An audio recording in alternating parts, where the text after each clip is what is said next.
Fear बड़ी प्यारी चीज है। हमने कुछ वर्ड्स को बड़ा नेगेटिव बना लिया है। जैसे अब बच्चा है 2 साल का, उसको तो फियर होता नहीं, उसे कुछ पता नहीं, उसने कोबरा देखा जाके पकड़ लिया।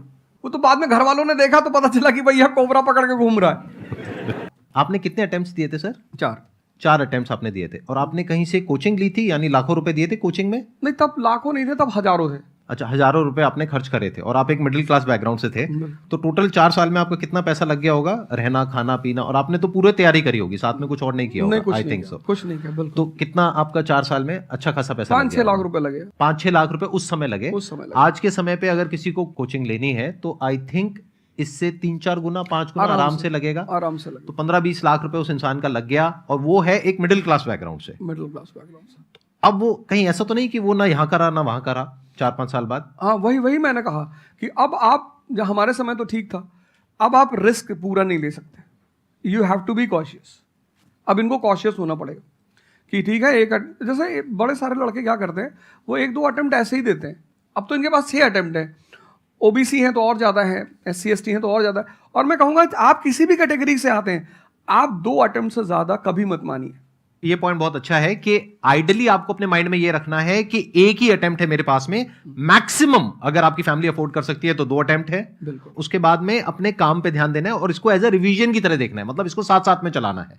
ये नहीं कि अपने 5 साल या 6 साल लाइफ के सारे यहीं निकाल दिए और सारा पैसा घर वालों का लगा दिया, या उन्होंने खेत बेच दिया या लोन ले लिया। ऐसी बहुत कहानियां मैंने सुनी है सर लोगों की, और बहुत ही दर्द होता है ऐसी कहानियां देख करके। ऐसे लोगों की जो कहानियां हैं वो उसको सुन करके बहुत ही बुरा लगता है अंदर से। चलिए आगे बढ़ते हैं जी। Sir, I wanted to ask how to fight the basically fear that we feel. Like there are lot many fears that we face, not only in studies but in each aspect of life. There is some kind of fear. How to fight that? How to come back? How to have that courage in life? Fear बड़ी प्यारी चीज है। हमने कुछ words को बड़ा negative बना लिया है। जैसे अब बच्चा है 2 साल का, उसको तो फियर होता नहीं, उसे कुछ पता नहीं, उसने कोबरा देखा जाके पकड़ लिया। वो तो बाद में घर वालों ने देखा तो पता चला कि भैया कोबरा पकड़ के घूम रहा है। लेकिन हम बड़े हो गए ना, अब हम कोबरा देखेंगे तो वो हमारी बॉडी की जो मैकेनिज्म है वो हमें वार्न करेगी, अलर्ट करेगी। That is natural fear. वो अच्छी चीज है। जिस चीज की आप बात कर रहे हो वो फियर नहीं है, वो ओवर थिंकिंग है। आज का जो युवा है वो फियर से परेशान नहीं है, वो ओवर थिंकिंग से परेशान है। अब ये ओवर थिंकिंग क्यों है, उस फैक्टर पे आते हैं। ओवर थिंकिंग की वजह क्या है? ओवर थिंकिंग की वजह यह है कि आज का समाज इतना एक्सपैंड कर चुका है। You are outside your house, तुमको तुम्हारी दोस्त मिल गई कि मैं कल लंदन से आई, क्या लाइफ है लंदन में यार, और मैं तो ये कर रही वो कर रही। आपको लगा हम ही पागल है यार, IAS की तैयारी कर रहे।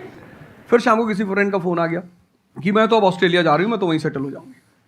90s में हमारे पास इतने स्कोप नहीं थे। हमारी जो लाइफ थी वहां ओवर थिंकिंग इसलिए नहीं थी, आपने भी सर देखा होगा, क्योंकि हमारे पास इतने स्कोप नहीं थे। आज तुम्हारी जनरेशन में यू हैव मल्टीपल फील्ड्स, मतलब इतने सारे फील्ड्स ओपन है, तो जब तुम घूम के